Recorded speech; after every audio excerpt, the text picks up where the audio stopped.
From the Sundance Film Festival in Park City, Utah, this is Democracy Now! Voting rights is the foundation and the bedrock of how democracy works. It's how we make our voices heard in our communities. And in Georgia and around the country, that democracy is failing. As Democrats pick Stacey Abrams to respond to President Trump's State of the Union address, we'll speak with the former Georgia gubernatorial candidate about voting rights, the rise of female lawmakers, Trump's military trans ban, and more. Then, as a documentary about the Women's March premieres here at Sundance, we air a dialogue addressing accusations of anti-Semitism within the movement. We don't attack Trump directly, and Tamika was in the video telling you that she didn't show up to the Women's March because of one man. Just like we don't answer for Minister Farrakhan. We show up to fight racism, anti-black racism, xenophobia, homophobia, transphobia, Islamophobia, misogyny, patriarchy, anti-Semitism. Because after Donald Trump is out of office, there will still be all those things here. We'll hear from Women's March co-chairs Linda Sarsour and Tamika Mallory, as well as Nancy Kaufman, head of the National Council of Jewish Women. Then we'll speak to Julie Cohen, the director of the Academy Award-nominated documentary RBG, about the Supreme Court Justice Ruth Bader Ginsburg, as well as actress and activist Tessa Thompson.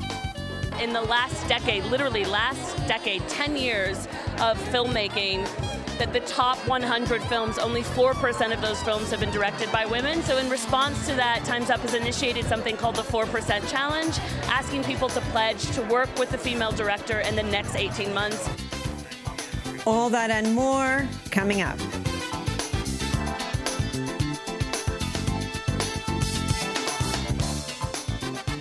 Welcome to Democracy Now!, democracynow.org, the War and Peace Report. I'm Amy Goodman. The governments of Mexico and Uruguay are calling for an international meeting in Montevideo next week to discuss a peaceful solution to the crisis in Venezuela. But in another setback to the government of Nicolás Maduro, the European Parliament voted to recognize opposition leader Juan Guaidó as Venezuela's interim president. This comes as fear is growing that the U.S. could launch a military invasion to topple Maduro's government and prop up Guaidó, who heads the Venezuelan National Assembly. U.S. lawmakers, including Senator Marco Rubio, called on the Venezuelan military to help overthrow Maduro. In a New York Times op-ed published on Wednesday, opposition leader and self-declared President Juan Guaidó said he had clandestine meetings with the military and security forces to gain support for overthrowing Maduro, writing, "We have offered amnesty to all those who are found not guilty of crimes against humanity. The military's withdrawal of support from Mr. Maduro is crucial to enabling a change in government," he wrote. On Wednesday, Guaidó said he spoke with Trump on the phone, as well as regional leaders in Latin America, including the presidents of Argentina and Chile, touting his, quote, international coalition of support. Meanwhile, Venezuelan citizens took to the streets of Caracas Wednesday in mass protests called by the opposition amidst pledges of loyalty to Guaidó. Some protesters called out the effects of the dire economic situation in Venezuela. We came out to defend and demand that humanitarian aid be brought in immediately.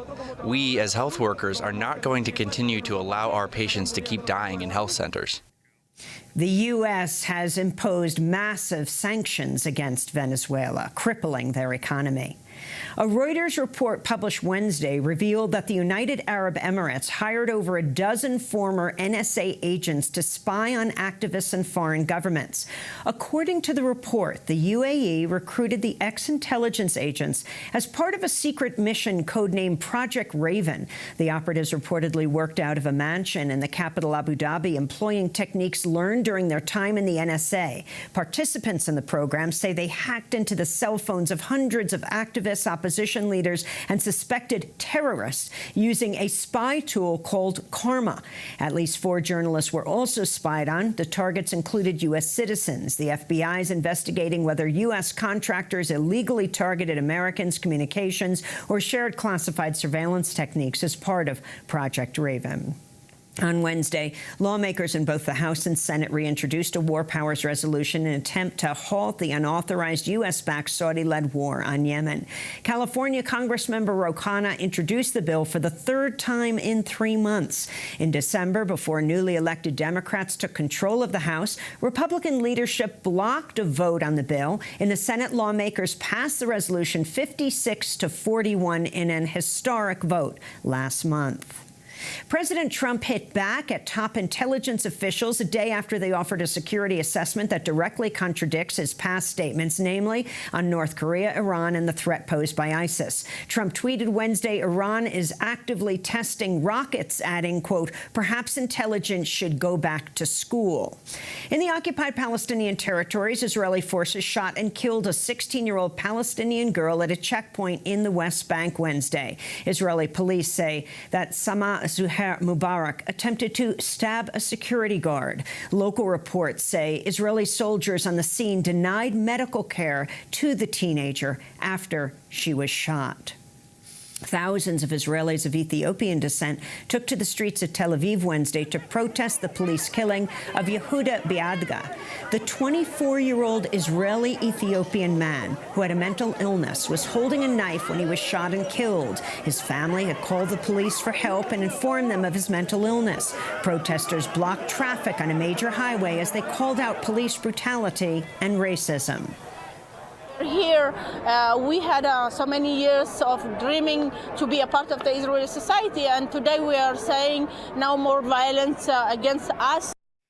At least 43 people were killed when 2 boats carrying migrants sank off the coast of Djibouti Tuesday. Search and rescue missions are continuing, with scores still missing. Passengers were believed to be heading to Yemen. Meanwhile, a migrant ship run by a German humanitarian group docked in Italy today. 47 passengers disembarked after a week stranded at sea as European nations refused to take in the migrants.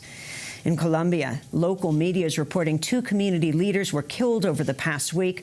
A gunman shot and killed Delio Corpus Guaitillo, a member of the local peasant association, as he was leaving his house in a rural area of the southwestern department of Cauca.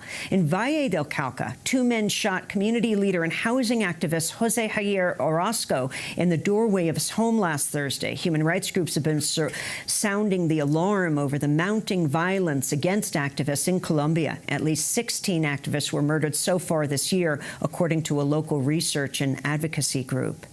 In the Philippines, a grenade thrown into a mosque killed 2 people and wounded 4 Wednesday. The attack in the southern city of Zamboanga came 3 days after twin bombings at a Roman Catholic cathedral on a nearby island killed 21 people.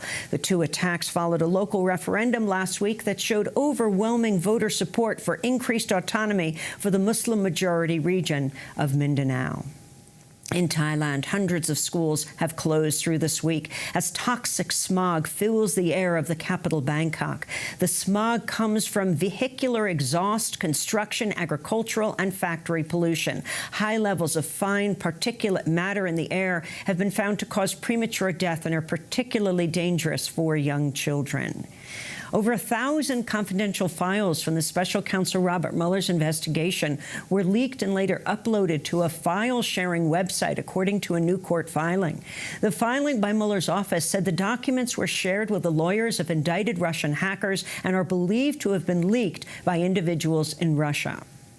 Taiwanese electronics manufacturer Foxconn is reconsidering its plan to build flat-screen TV panels at a Wisconsin plant in the latest blow to local workers who were told the electronics giant would create 13,000 jobs. Former Wisconsin Governor Scott Walker, who was defeated in November's midterm elections, offered Foxconn $4 billion in state and local tax credits.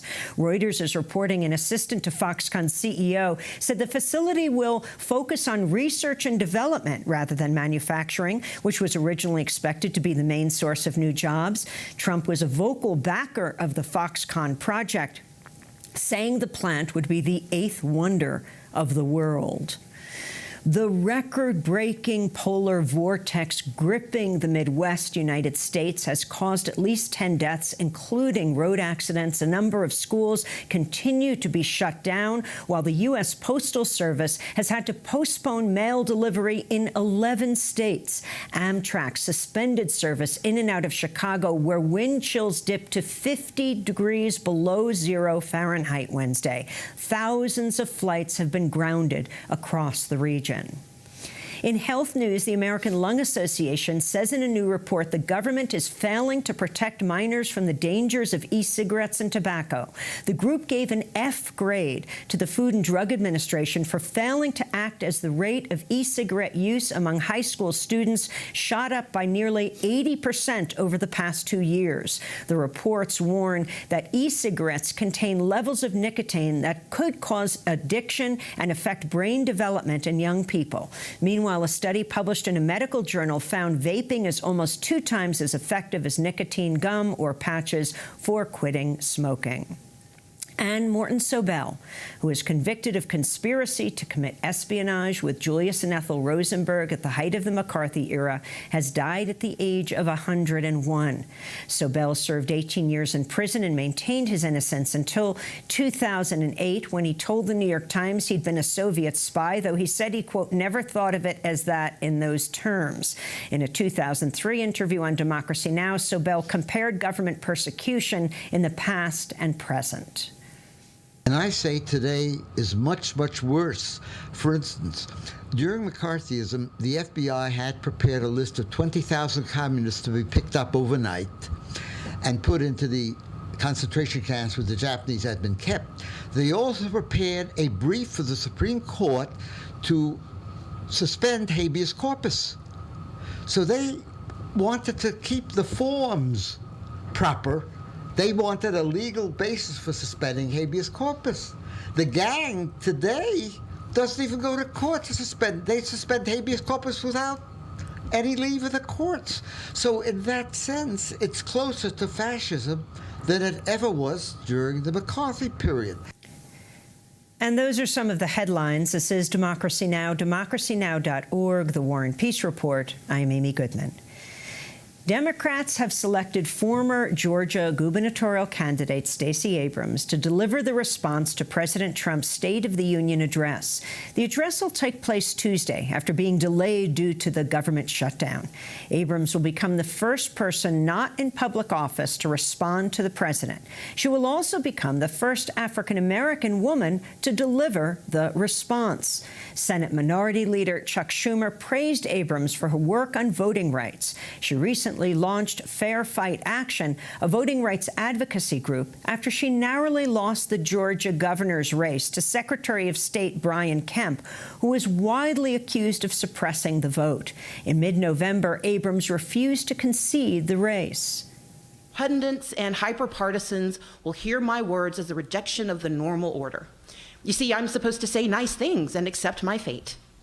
They will complain that I should not use this moment to recap what was done wrong or to demand a remedy. You see, as a leader, I should be stoic in my outrage and silent in my rebuke. But stoicism is a luxury, and silence is a weapon for those who would quiet the voices of the people. And I will not concede, because the erosion of our democracy is not right. Stacey Abrams' new group, Fair Fight Action, is now suing Georgia election officials for mismanagement of the midterm elections. I recently spoke to Stacey Abrams in Los Angeles, where she was attending the National Day of Racial Healing, organized by the director, Ava DuVernay. I asked Stacey Abrams about Fair Fight Action. We have launched Fair Fight Action, which includes Fair Fight Georgia. Our mission is to fix our democracy by forcing changes to our electoral system. Voting rights is the foundation and the bedrock of how democracy works. It's how we make our voices heard in our communities. And in Georgia and around the country, that democracy is failing. And so our mission is to make certain that we take a systemic look at what's happened, from registration to voter access to ballot counting, and make certain that for every state and for every American, that the right to vote is held sacrosanct and that everyone can leverage it. What do you think of Amendment 4 in Florida? And do you see this as a model for the country? Well, I think what was done with Amendment 4 and Desmond's work is extraordinary. What I want to point out is that Florida had the most egregious laws when it came to felony voters and felon voter reenfranchisement. In states like Georgia, it's not that they don't have the right to vote, it's the complicated forums that they have to navigate to access that right to vote. But I do believe that lifting up the fact that anyone in America who is an American citizen, who is a taxpayer, who has paid their debt to society, should be reenfranchised, and it should not be an obstacle course. And I'm proud of the state of Florida for taking the step to make that reenfranchisement possible. The governor seems to want to find a way to stop it, but a lot of people are getting reenfranchised or signing up. I think that what's happening in Florida is a pathway that we need to walk for the rest of the country. And that is not only demanding better action, but then standing behind those demands and pushing better action by those who are elected. Whether it's in Florida or Georgia or across the country, we have to understand that our responsibility doesn't end on Election Day. Because the minute the elections are over, the people who won, who did not share our values, are going to be working hard. We have to be working even harder. A lot of people credit your race with, well, opening up people's imaginations so that in 2018 we see now the most diverse Congress in U.S. history. I'm proud to be part of a pantheon of elected leaders who from around this country found their voices and lifted up their communities. What we were able to do in Georgia was build an unprecedented multicultural, multi-ethnic coalition. We tripled Latino and Asian Pacific Islander participation. We increased youth participation by 139%. And we outperformed with African Americans and with white voters to numbers that haven't been seen in Georgia before. And what that signals is that you can win in America, you can win in the Deep South by talking to communities and engaging them where they are and treating them with the respect that every community deserves. Let me ask you just the last two questions about the latest news. Just today, the Supreme Court voted to uphold the trans ban for now, the ban on trans people in the military. Your thoughts? I think it's an abomination. These are men and women who have protected our country for the last few years since President Obama opened up the military and said, step in if you want to help. And what the conservative bloc of the Supreme Court has done and said that they are willing to put us in harm's way to suborn discrimination and bigotry coming from the White House. There is no rational purpose for this. There's no rational need. And by allowing the ban to take place while litigation continues through the courts simply says that we are not going to stand up for every American. And that is a shame for that to be coming from the Supreme Court of the United States. And finally, the video that went viral where Dr. King gave his speech in Washington, D.C. Now we see in 2019 a Native American elder, the Omaha elder, Nathan Phillips, drumming and chanting, and young white high school students from Kentucky, from Covington High School, the Catholic high school, mocking him, sneering.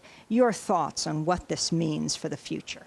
I know that there is a narrative that says that we don't have the full picture of what preceded that moment. But the issue is what happened in the moment we saw. And in that moment, we saw disrespect, we saw communities divided, and we heard language that is not appropriate. So no matter what instigated it, what we have to focus on is why this was the reaction. And unfortunately, this begins at the top. We have a commander-in-chief who has never failed to signal his xenophobia, his racism, his bigotry, and his hatred. And that will absolutely filter down to the youngest and most impressionable members of our communities. And so we all have to stand up and say that regardless of why it began, it ends now. And I look forward to being part of that conversation, which is why I'm excited to be here for the National Day of Racial Healing. Former Georgia gubernatorial candidate Stacey Abrams. I spoke to her in Los Angeles. She'll deliver the response to President Trump's State of the Union address on Tuesday night. This is Democracy Now! Back in a minute. Look up, you're not alone. You make a home of your own. Don't let anyone turn you unique into flaws. Yeah, you know that I love you the way that you are. Take those sticks and stones and make a home of your own. Every warrior grows from her battles and scars. Yeah, you know that I love you the way that you are. Black sheep.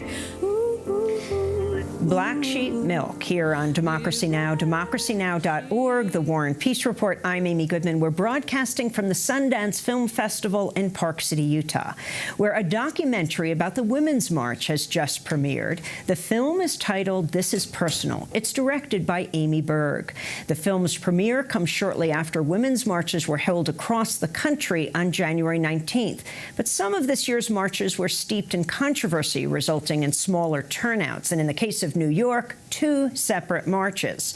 In November, Teresa Shook, one of the founders of the Women's March movement, called for the removal of the 4 national co-chairs, Bob Bland, Tamika Mallory, Carmen Perez, and Linda Sarsour. She accused them of allowing, quote, anti-Semitism, anti-LGBTQIA sentiment, and hateful racist rhetoric to become part of the platform, unquote.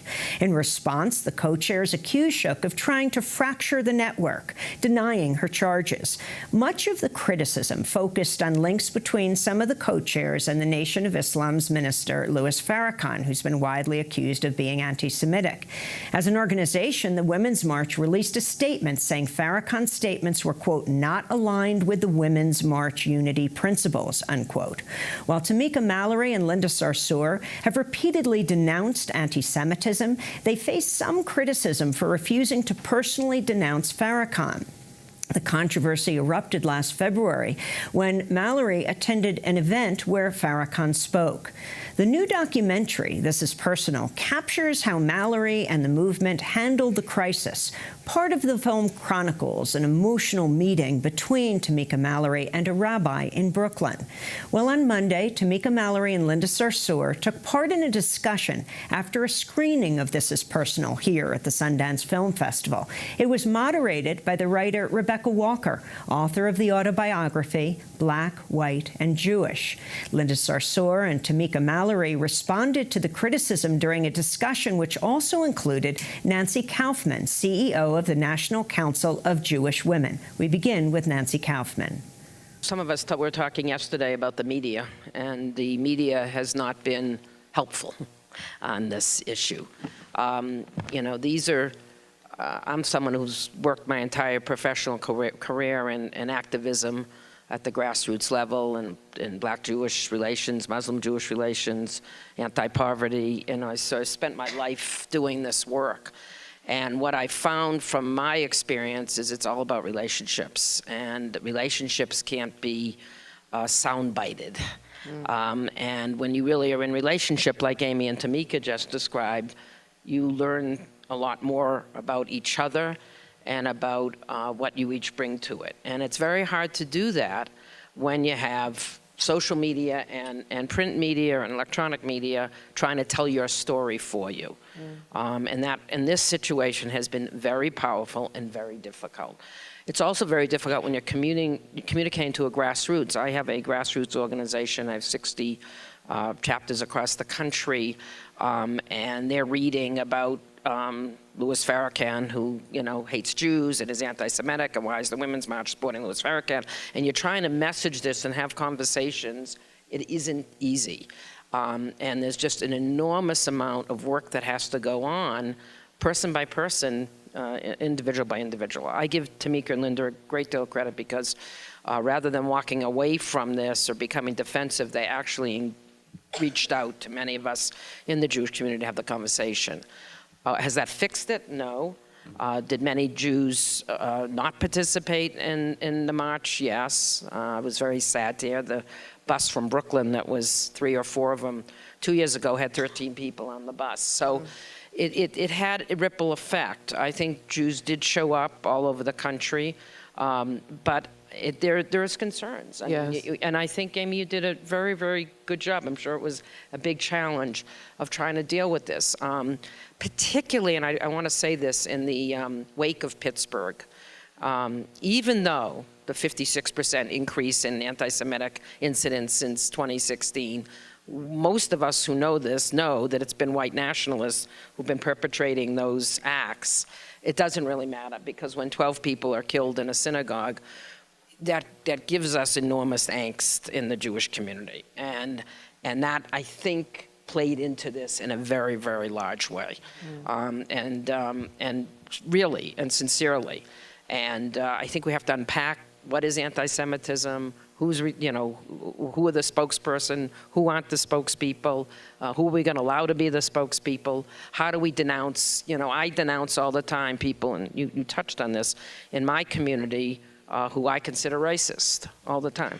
I confront them. So what do we do about that? And how do we, as leaders, because I think it changes when you become a leader than when you're a common citizen. As leaders, we have a responsibility to really articulate an intersectional approach to the work we're trying to do. So I think this is complicated. I don't think it's resolved yet, but I think it's a challenge. And I think that we will continue to do everything we can to try to navigate it. I also should put the Israel issue on the table to say that is a very, very complicated issue for us as Jews. Those of us who consider ourselves progressive Zionists, who believe in a two-state solution and believe in the rights of Palestinians and are feminists and believe in that women will make the difference ultimately, hopefully, feel concerned about that, but that's a much longer conversation. I'm glad you raised it, though. Linda, do you have anything?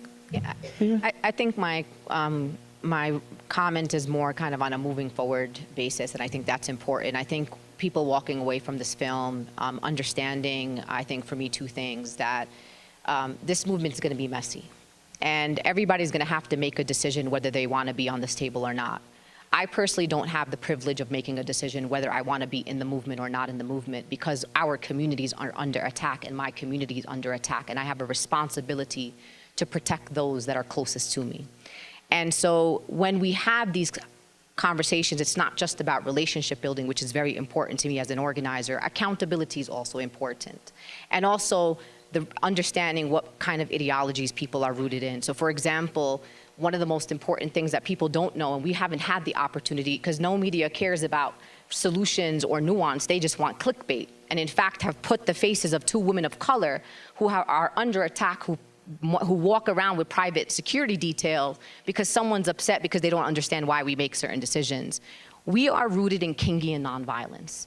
We are taught to attack the forces of evil and not those doing evil. That is what we are trained in. This is how we show up in the movements when you see us on the front lines. So for us, we don't attack Trump directly, and Tamika was in the video telling you that she didn't show up to the Women's March because of one man. Just like we don't answer for Minister Farrakhan.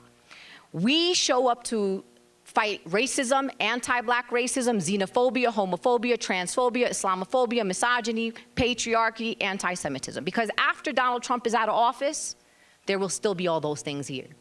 And God forbid something happened to the Minister Farrakhan. Anti-Semitism has been here way before there was ever a Minister Farrakhan. He was not here thousands of years ago, while Jews have been under oppression literally for centuries. And there will be anti-Semitism after Minister Farrakhan.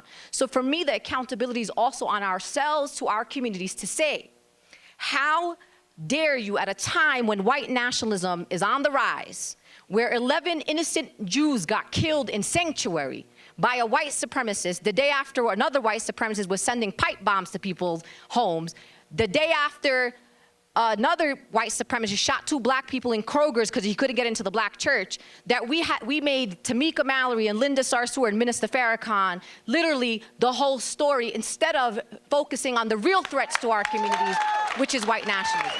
So what we have been asked and demanded of many things, and we have came out and said we understand and we hear the pain, and I understand. I've been working with Jews for over 20 years. I understand historical trauma, and a lot of this comes from the reasons why people backlash is because they respond from a place of trauma. Black people have historical trauma. Lots of people have historical trauma. But we have to sometimes go back to our communities and say, let's heal. Let's find ways to deal with this trauma so that we're not imposing our trauma on others who are also traumatized, and focusing on the people that are causing the trauma to our communities. So I'm asking my Jewish family in the room to have those hard conversations that we have decided to have with Nancy and with Stash and Rabbi Rachel and another Rabbi Rachel and Rabbi Barra and Rabbi Joshua and a lot of other rabbis and Rabbi Barra, Rabbi Allen. So we're we're calling you in to have the same kind of conversations that we're having within the Jewish community. Just like I have to have conversations about anti-Black racism within the Arab American Muslim community. Yes. Just like I have to have conversations as a progressive leader about homophobia in the Muslim community. I take those platforms all the time in my community, and I challenge my people every single day. And sometimes we got to challenge our own people. And I'm asking you I'm welcoming you to challenge yourselves and your community the same way that we are challenging each other right now in the movement. Because guess what? We're all in this together. We either rise together, we're all gonna fall together. And I'm telling you right now, in 2020, I'll talk to you about anything that you want. But anybody but Trump. I don't want to hear anything else. I'll talk to you, have the conversations, but all of us are in one boat, and the boat is called anybody but Trump. You either let the boat float or the boat is going to sink and we're all going down with it. I'll be in Canada, but I want to stay on that boat and stay with you all here. Thank you. Thank you. Mika. I think the issue that comes up in the movie is more about our communities than it is about Minister Farrakhan. He is being held as a proxy for a lot. And, you know, I've watched that happen over time. I'm not going to say that he doesn't help it. Trust me, he knows exactly what to say and when to say it in order to get the type of attention that he wants to bring to him for his particular reason. And so I'm not sitting here to be an apologist for or an explainer for Minister Farrakhan. The bottom line is that the work that we're doing, the work that is being shown in this film is work that if we don't all lean into it really, really, really quickly and figure out like where is our place, even when we don't agree on issues, as has been said, we're going to go down together. Whenever we can see our children screaming, I want my aunt or anyone to please come and be with me, a baby that is locked up in a cage, laying on the floor with no blanket, nothing, people dying, children, 7-year-olds dying from dehydration. When we see 7-year-olds dying from a gunfight that happened to a young woman by the name of Jasmine Barnes. A few weeks ago, she was shot in a car, 7 years old. I don't know how many of you actually saw this, but 2 people were shooting. She was shot and killed. It was in the news for about 2 days, and the story is over. And the question that I am often asking people who love to critique is, do you know Jasmine's name? Do you even know the name of the person who killed people in the synagogue? Do you know their name, or do you know the name of Minister Farrakhan? And if that's the only name you know, there's a problem. There's a problem when we don't know the names of those who are really, really, really brutally harming our communities. There's a problem.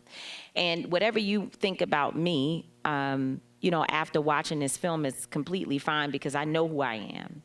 And thank God I have parents who have helped to root me in, I don't want to cry, but I want to say that, you know, my parents have rooted me in such a realness about who I am that even when it was difficult going through this process, my mom and dad kept looking at me saying, you didn't come here for those people. You came here for Ray Ray and them who are still on street corners in this country, and nobody is going to save them. These conversations, these headlines, these folks are not willing to go to those street corners to save those individuals. They will not meet you there. They will not be there. You have to find a way to help them soften their hearts to come with you, but they're not there. You are there. And that's who you have to go back and get. And every time I put that in the front of my face and in the front of just in my thoughts, every minute that I had clarity enough to understand why I'm in this work, all the noise just kind of went away. Because I realized that the more that I focus on that noise, there is an actual apparatus that is working behind the scenes to ensure that we all focus on the noise and that we don't focus on the real issues that are tearing our communities apart. And I think that the thing that I want to say on behalf of Black folks who agree with me, because not all Black folks agree, but on behalf of those who do agree, is very difficult for us because what we realize is there is never, you know, Stash was saying in the film, that just at the moment that Jewish folks, especially white Jewish folks, feel safe, that's when actually you all, whoever may be in the room, let's be, personal about it, are not safe. And the thing that I want people to know about my community is that we are never safe. There's never a moment when we feel like we're safe and then something happens. Excuse me, Mom, is happening to us every single moment of the day. So we don't ever have a moment of safety. We don't ever have a moment of comfort. We never have that. And it's very difficult for us when people come with trauma that we understand and say, well, we're upset with someone in your community who has helped to lift these people who are in unsafe moments every single day of their lives. Yes. It's very difficult, but what we learned is that the pain that our communities are suffering together is one that's going to make us have to address these issues. Because if we don't, we're not going to be able to build a movement that is big enough to fight all of these different forms of oppression. So that's why I keep saying that I have grown so much, because even though I know that the challenge that Black people are dealing with is constant, I also understand that anti-Semitism and all the other issues, the isms that we talked about, are issues that just really are replacing, I'm going to be quiet, they're really just replacing moments. And therefore, we're in a burning fire, and the whole house is actually burning down, and therefore, all of us are going to have to become firemen and women. So we have some questions from the audience, and we don't have a lot of time, but I think these are very important. One, how do you balance the emotional trauma experienced from your personal lives with the political attacks that try to smear your motives? It's a part of the movement that people don't see. And I think it's important for people to understand, at least for me and Tamika, we have children. I have 3. And it's also the conversations that we have to have with our own children. Why does someone hate their mother? Mom, why do they hate you? Why do they hate us? And my kids 2 are in college, 1 is in high school. So I'm not running around toddlers. These are young people who are not sheltered from the world around us. So, and for me personally, like, people will say, oh, I'll go out with my family and I'll go on vacation, or I don't get to do that. I don't get to be in public spaces with my children like other people get to go to restaurants and have a dinner out with the family, because I'm very easily recognizable everywhere I go. And I've had many moments where people have recognized me and engaged in behavior that I do not want around my children that could escalate. For me, a lot of times, like after, we went to Vegas for the launch of Power to the Polls, which started our voter program at the Women's March, Tamika and I, a friend of Tamika's was like, get a flight, but I got the rest. And a friend of hers actually sent us to Jamaica. Like, we went to some secluded part of the world because we just can't be acting regular in going to places where people recognize who we are. But for me, sisterhood, my solace goes in my sisterhood with Tamika. That is why I will unequivocally stand with Tamika. I will fight for her. I will take a bullet for her. And this is the kind of solidarity that we have built in the relationship that we have, including Carmen Perez, who many of you know. We are 3. We will rise together, we will go down together, and that's the kind of relationship that gives me solace, because as I walk into the world, I know that I have people who will unequivocally stand with me, whose relationship with me is not equivocal or conditional, and also for my family. I mean, my family has been my rock, and for me, finding solace in a family who has understood oppression and came to America because of oppression, and being able to be my Palestinian grandmother's wildest dream manifested in the States is something that holds me and centers me and keeps me sane in a movement that is crazy and wants us to be crazy. And just to say to folks here, I want you to know that we're cool with the headlines. Like, people can write from here to tomorrow about us because we know that we are part of a legacy of leaders that came before us that were also smeared and vilified and dehumanized, including the greats that people were just talking about last week, like Dr. Martin Luther King. So that also gives me solace, that I am just a continuation of a struggle in America where those who are the most effective, the most powerful, and the most intersectional, that are able to bring a lot of people together that usually don't get together, become very dangerous in America and are going to be always attacked. And not just attacked, but just to be clear, there is almost like there's like a formula for it. They start with certain things, dehumanization, vilification, make you into public enemy number one. They try to break down your movement when they see that they're not winning. The last thing that they do, and they've done it to many before us, is an assassination. Yes. And I think that we in this country are not immune to seeing the potential assassination of our leaders, especially under an administration like this one. So what I call people to do is disagree, challenge, critique, but you never want to be part of a story where one of our leaders in this movement is assassinated based on the type of conversation that has been started that we sometimes participate in, or sometimes we just sit back and stay silent, because silence is violence. Fantastic. Nancy, you want to take that? I want to jump in because I don't want to lose sight of the common enemy we have up here, which is the white nationalist movement is delighting in the divisions that they're really, promoting within this movement. And I really don't want, I want to really be clear that particularly as a women's movement, as a movement led by women of color, that there's a playbook here. And that's what I think we need to rise above, because Linda mentioned 2020. Every day that goes by, everything we have fought for and that I have fought for and my organization has fought for over 100 years is going down the tubes. The next will be Roe v. Wade, something that is, really, really critical. The border, the DACA. I mean, think about it. Every single thing that we care about. So I just want to try to, and I'm working to get my community to look much bigger. And I think, way beyond the day-to-day. We've got to look at the larger scale, and that's what this movement has done and begun to do, which is to pull everyone up. So I have to be optimistic. Yes. Nancy Kaufman, CEO of the National Council of Jewish Women, along with Linda Sarsour and Tamika Mallory, co-chairs of the Women's March. This was part of a discussion with others moderated by the author Rebecca Walker after the premiere of the new documentary, This Is Personal, directed by Amy Berg. This is Democracy Now! When we come back, Tessa Thompson, stay with us. Yes, I paid the price, but look how much I've gained. If I have to, I can do anything. I am strong. I am invincible. I am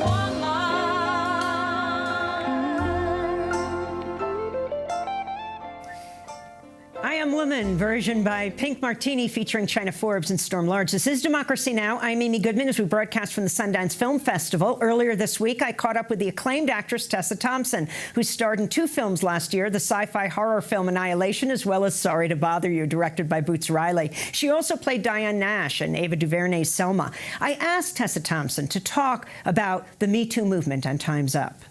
Time's Up is addressing safety in the workplace. Obviously, it came out of this watershed moment post-Weinstein about this gross abuse of power, but more than that, it's really looking at imbalance of power. When we have more women in positions of power in the workplace, workplaces are just safer. And in a real robust way, Time's Up has been trying to address issues of inclusion behind the lens and across industry lines. One thing that came out of studies that Stacey Smith has done at the Annenberg is that in the last decade, literally last decade, 10 years of filmmaking, that the top 100 films, only 4% of those films have been directed by women. So in response to that, Time's Up has initiated something called the 4% Challenge, asking people to pledge to work with a female director in the next 18 months. I've taken that pledge. A lot of other people like Franklin Leonard and Angela Robinson and Eva Longoria, Kerry Washington, Jurnee Smollett, Reese Witherspoon, Tracy Ellis Ross, some other gentlemen that I think are going to announce shortly are taking that pledge. So that's just sort of one way to address, and obviously there needs to be a lot more work done. You starred in Sorry to Bother You. Talk about that film. Talk about where it stands in the award season this season, but also the importance of who is included in Sorry to Bother You. Boots Riley's amazing film. Yeah, Boots Riley, I'm so incredibly proud of him. He's on the mountain somewhere. I feel like he'll probably walk in here at any moment wearing some fabulous coat. I think in a way, the awards, what we acknowledge in terms of award season, to me, they've always struck me as being sort of a postcard to the times in a way, that you see what films are really resonating with people. But the truth is, there's a lot that goes into getting films on those stages, on those global stages. And I think Bruce Riley recently took to Twitter, because luckily we've had so many fans say, like, you've been snubbed, you're left out of this conversation. But the truth is, meaning not nominated. Meaning not nominated. But the truth is, I think the film has had an incredible impact. It's a film that, for my money, wants to really break rules. And for so long, when we talk about inclusion, I think people of color have been mostly ignored in the space of magical realism in terms of that kind of filmmaking. And it certainly was an impediment to getting the film made. But I think what we see with films like Sorry to Bother You, with films like Get Out, is that they really sort of break down those barriers, and they help sort of do away with this old mythology that we can only be seen in one way. And we're not a monolith. So I feel like it's been hugely successful, never mind what awards we get or don't get. Talk about your role in Sorry to Bother You, how it allowed you to expand, and then also Little Woods, another film you starred in. Well, I played Detroit in Sorry to Bother You, who is an artist, activist, a performance artist. And I think for me, I've been trying to answer this question, in terms of my work. I've always been attracted to projects that have something to say. For me, if you're an artist, how can you not reflect the times that we live in? And also, inside of media, we have the power not just to reflect the times, but also to change them in ways, to change culture. So I was so inspired by Detroit because she really figures out this with the intersection of art and activism, and that's been something that I've felt deeply inside my heart, but been sort of unsure how to do and embarrassed to really talk about it, to say my responsibility as an artist is also to be of service. And so I think with playing Detroit, she helped me really step into that more boldly. And I think we're also in this moment where you saw, for example, that the launch of Time's Up happened on a red carpet with women all in black. And that's something that Detroit does so seamlessly, is to use herself as a canvas to try to really be of service. And that's something that I'm really stepping into in this year in a real big way. This film, Little Woods, that I have coming out this year is really exciting to me. It talks about the access to reproductive health in this country, which obviously is something that continues to be something that we don't know if we'll have. And Planned Parenthood was so kind in helping us sort of do that research. And it started with this idea, the writer-director Nia DaCosta, of looking at the country and really understanding that, I live in Los Angeles, she lives in New York, so we live in a bubble. Also an African-American female director. She is. And looking at certain places in the country and seeing how long would you have to drive to get a safe abortion. And that was sort of the genesis of this film, Little Woods, which is a modern Western about these two sisters that have to travel from the Dakotas to Canada to get a safe abortion. And it's a beautiful film. I'm really proud of it. It comes out this year. Neon bought it, and Refinery 29, who's also helped hosting this brunch, is helping us spread the word. So Tessa, let's see. Last year I saw you at the Women's Rally here in Park City, though you live in Los Angeles. Yeah. The year before was the Women's March here, which, by the way, Harvey Weinstein took part in. But that Women's March was in response to President Trump just having been inaugurated. Yeah. So we're 2 years in. The State of the Union has been postponed for the moment, but President Trump will be giving it. Talk about the state of this union as you see it. Oh my goodness. Well, I feel like one thing that has happened is I feel like there's been such how terrible things have been has really been a catalyst for people to wake up and to be more active. And I think that inside of times that are really dark, we've also seen, in the last election that is historic first, with women really coming into power in real palpable ways. And I think just as citizens of this union, I feel an engagement that I have never felt before. And I think that that's something that is, if there's any silver lining, it is that.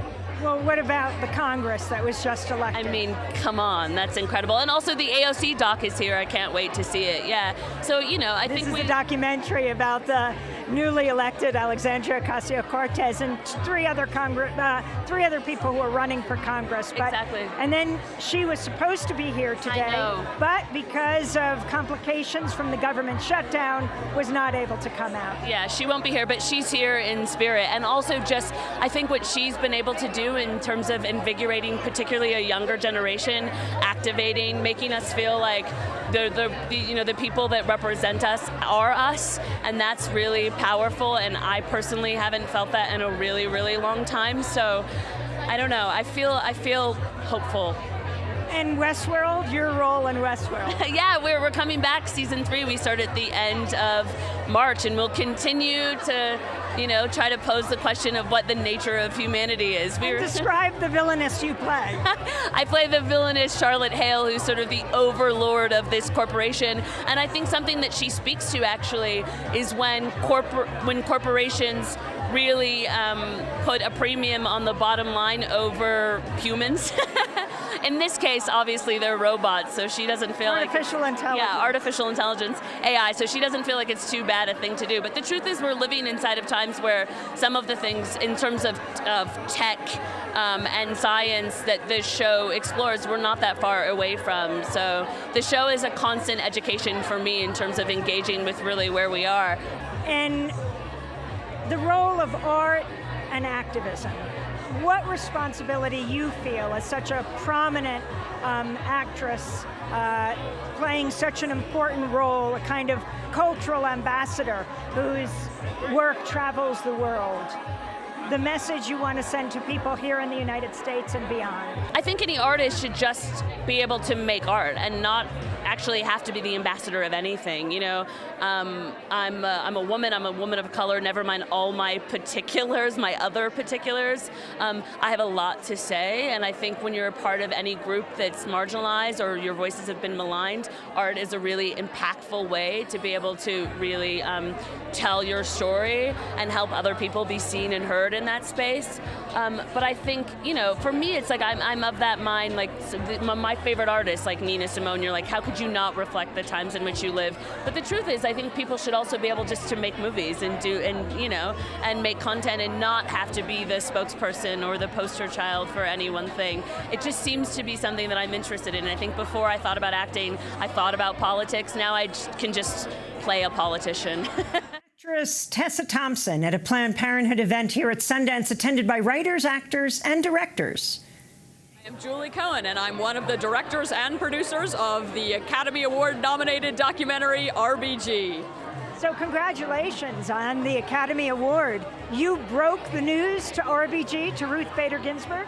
Yes, that's correct. The Justice's office patched myself and my directing partner, Betsy West, into Justice Ginsburg's home, where she's recovering from her surgery from 2 cancerous nodules being removed on her lung on the morning that the Oscar nominations were announced. The Justice's office patched us through to her home, and we got to break the news to her.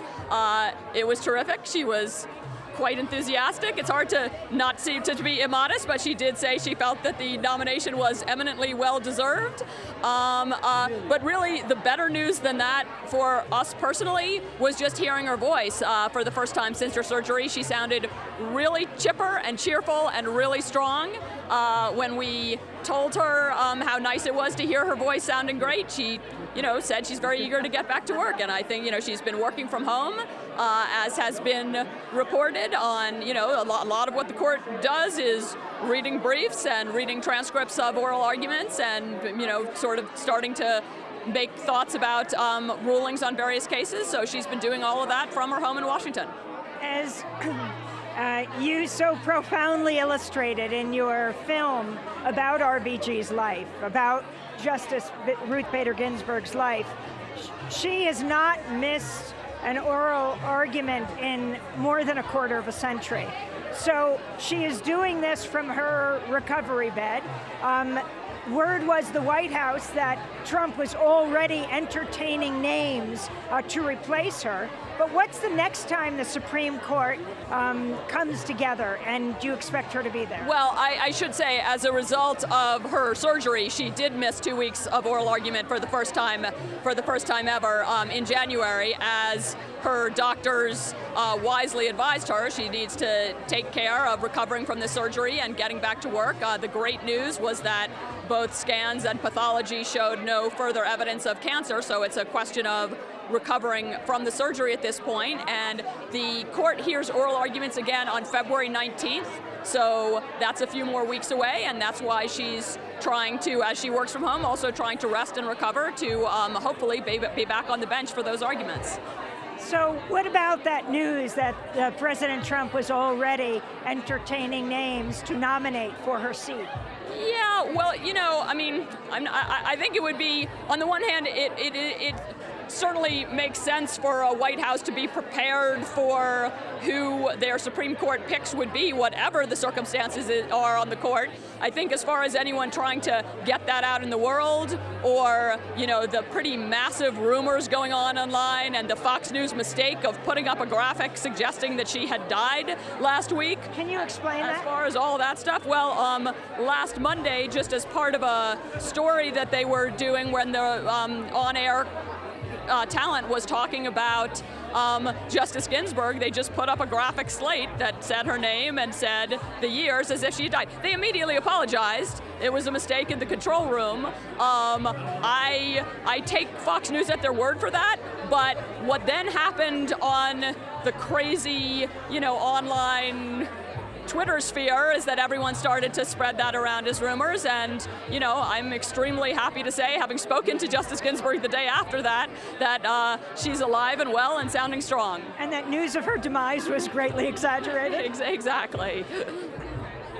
So talk about RBG for a moment. We've had you on the show discussing this film, but what she represents on the court, and what she has worked so hard on, why she's so important. You know, I think RBG has represented a number of things throughout her life. She's represented the obstacles that women face in getting their footing in the professional world, and all the forces that work against them, and how important it is to fight those forces. She's represented, as a lawyer, the importance of fighting for equal rights under the U.S. Constitution for men and women, and she herself became really the prime voice making that argument in the U.S. Supreme Court. And the beauty of that fight is that it's a fight that she made huge progress on.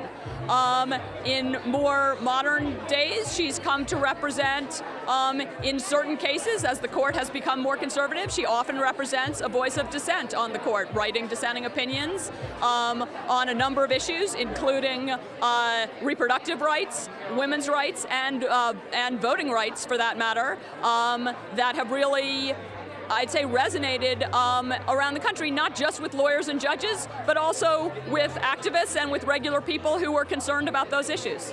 Julie Cohen, let's talk, though, about the Oscar nomination for RBG. You are breaking ground in so many ways. This obviously trailblazing woman, Supreme Court Justice, the film is about, but also you as a women-led team. How unusual is this, both in the documentary section and overall? Well, we are certainly very proud that all of the lead faces and voices and brains on the RBG documentary team were women, myself and Betsy, the directors and producers of the film, as well as our executives at CNN Films and our director of photography, our editor, our composer, and I could go on, you know, just a woman-led creative and executive team. That's pretty unusual either in docs or narratives. There's been a fair amount of talk in the movie business in recent years about the underrepresentation of women behind the camera. That's been particularly true in the narrative sphere, and it's true again this year in the Best Picture nominees that some of the great women directorial voices, such as Deborah Granick, who did Leave No Trace, that actually premiered here at Sundance last year, Chloe Zhao, the director of The Rider, a really beautiful film, Marielle Heller from Can You Ever Forgive Me, that they didn't get director nominations. Often, even in the case of Marielle Heller, her film had, I believe, 2 acting nominations, and the Best Supporting Actor nominee, Richard E. Grant, made the great point, like, you know, my great performance in that film didn't just drop from the sky. There was a great director behind it, and it happened to be a woman. Hopefully, you know, as women become more common in all walks of the film business, you'll see more women's work getting recognized. Julie Cohen, co-director of the Oscar-nominated documentary RBG from the Sundance Film Festival in Park City, Utah. I'm Amy Goodman. Thanks so much for joining us.